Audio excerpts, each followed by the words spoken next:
So even though the directions in the homework say given the polar equation, find points on 4 rays and graph the equation, what you're really going to want to do is graph the equation on your paper by hand, get the graph completely.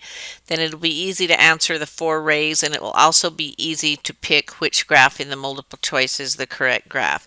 So the first thing we're going to want to do is graph the equation. Well, the equation is r equal 3 sine 4 theta. So to help us, we are going to graph an equation in the rectangular coordinate system. So we're going to graph y equal 3 sine 4x. And going to do then is make an axis, and I'm going to make this one pretty long. And I'm going to figure out the period. The period is 2 pi divided by omega. Omega is what's sitting in front of the x, and that's a 4. So this period is going to be pi over 2. So I'm going to do 1, 2, 3. The fourth one's going to be pi over 2. I'm going to keep going. 1, 2, 3. The next one is going to be 2 pi over 2, or pi. 1, 2, 3. The next one's going to be 3 pi over 2.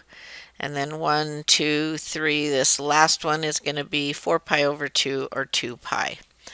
Now looking at the 3 in front, we know the amplitude is 3, so I'm going to go up and down 3 from my baseline. All right, I'm going to graph a sine graph. At 0, sine is 0. In the first fourth, it'll go to its maximum, then its intercept. In the next fourth, then its minimum, and then back to its intercept. Then maximum, intercept, minimum, intercept, maximum, intercept, minimum, intercept, maximum, intercept, minimum, intercept. So here is the graph in the rectangular coordinate system.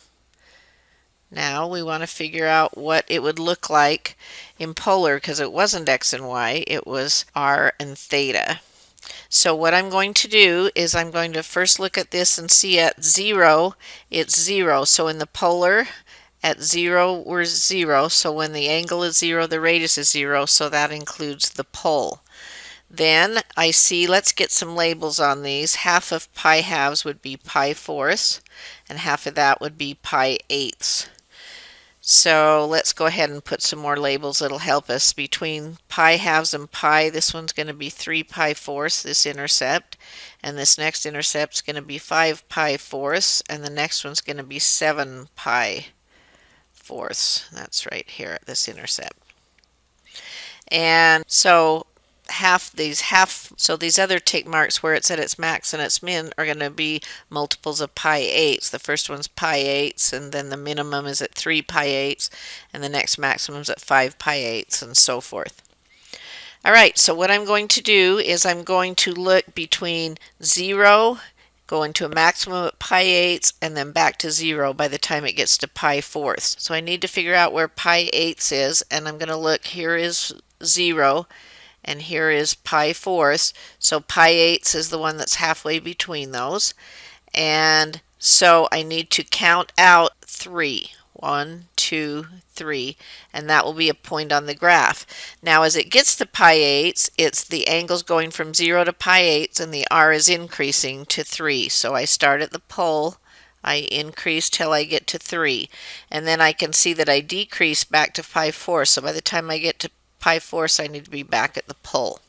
Now let's look at the next piece of the graph between pi fourths and pi halves, and it goes negative down to the minimum of -3 in between there at 3 pi eighths. So let's figure out where 3 pi eighths is. It's halfway between pi fourths and pi halves, so 3 pi eighths would be right in here. 3 pi eighths. But r is negative all on that interval from pi fourths to pi halves, and so I need to go back, find it back through the pole the other direction. So let's go ahead and just mark the ones, and then we're going to go halfway between. So it's right here, and it's going to go 1, 2, 3 along that 3 pi eighths angle, but with a negative r, so back through the pole the other way. So we start at the pole and we start to go negative, and we go more negative until we get to -3, and then as we're sitting here at -3, then we go back to 0. So we swing around and go back to 0. And that was all while we were moving on these angles from 3π8 to π4, but we were back through the pole. Okay, let's go ahead and look at the next piece from π12 to 3π4, and we can see that we again go out and do a maximum in between there at 5π8. We're at 3.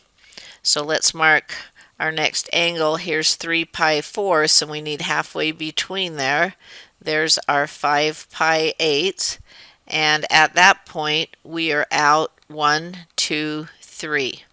So I need to go through the pole and start increasing until I get to that point of 5π8 and 3, and then before I get to 3π4, I need to have decreased back to the pole.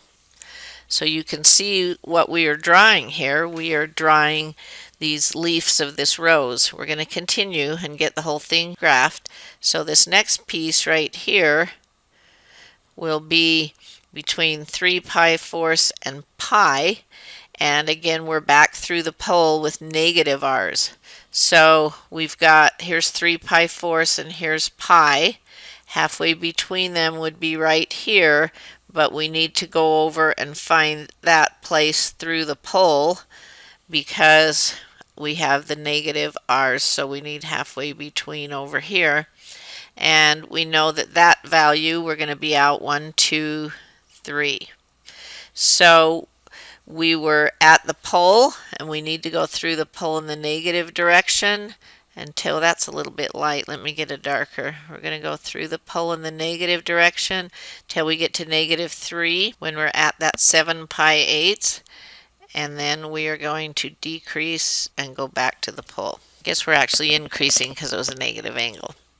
Alright, so let's go ahead and do the next piece of the graph. So we're going to do from pi to 5π4, and halfway between there we will be at 9π8. We will be at its maximum of 3. So let's figure out where 9π8 is. 9π8 is halfway between pi and 5π4. So this one right here is 9π8. We're going to count out our radius, 1, 2, 3. So I need to go through the pole and increase until I get out to that point, and then I need to go back, decrease till I get back to the pole. Now this next interval, we're going to just keep doing the same thing. So we've got to get the negatives between 5π4 and 3π12.